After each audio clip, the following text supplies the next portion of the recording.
And we'll hear more of Noble Luke's excellent studio session from last week, probably to kick off the after party following this episode.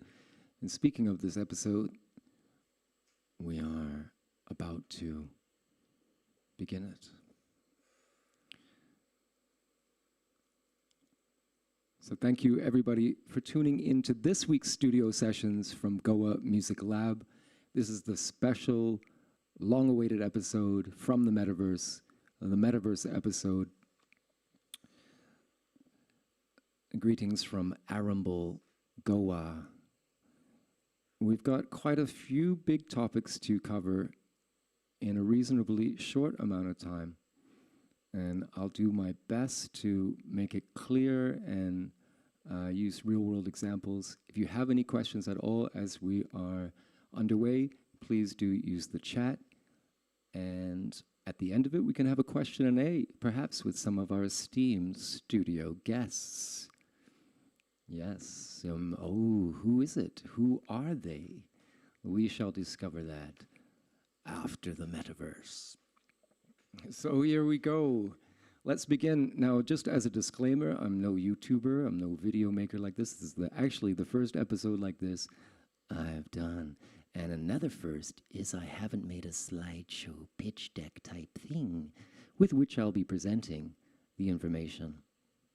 So let's just, fingers crossed, in 3, 2, 1.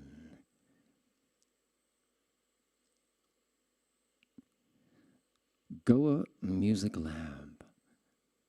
The Metaverse episode.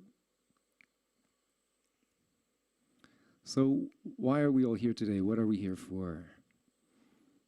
And talking about the new world that is coming, as global society is at a crossroads. There's a lot of things going on. There's a lot of things happening today that have been in motion for decades. And we are a culmination of everything before us in not just human history, but everything that's happened in this planet through the millions of years in the universe.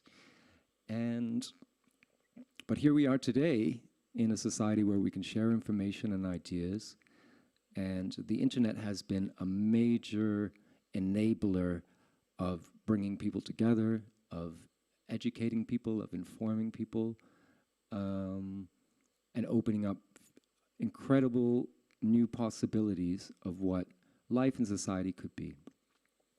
So the internet, in terms of the internet, we're entering what's been called Web 3, the third generation of the internet. So the early internet, I remember from '94, the '90s, it was largely one-way informational pages. You were lucky you could even connect to the internet. And then you would find one of the pages that was available, and it was awesome. If all that worked, it was extremely exciting.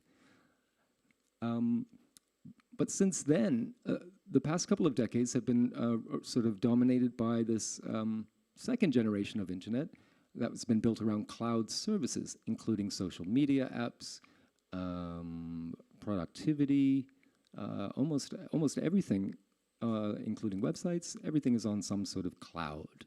All these fancy terms in the internet and technology we'll hear more of in this.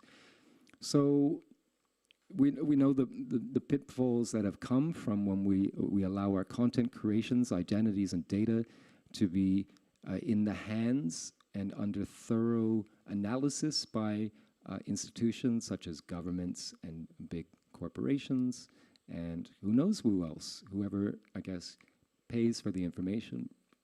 So this third iteration of the web, hence Web 3, has been pushed by those who want the internet to return more towards how it was originally envisioned, to return the power to the people, out of the hands of governments and corporations, but share the riches and reap the benefits for all.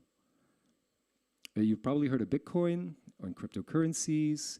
They are all built on I guess it's a computing layer called the blockchain, a network distributed ledger of transactions and data at the very, very most simplistic sense.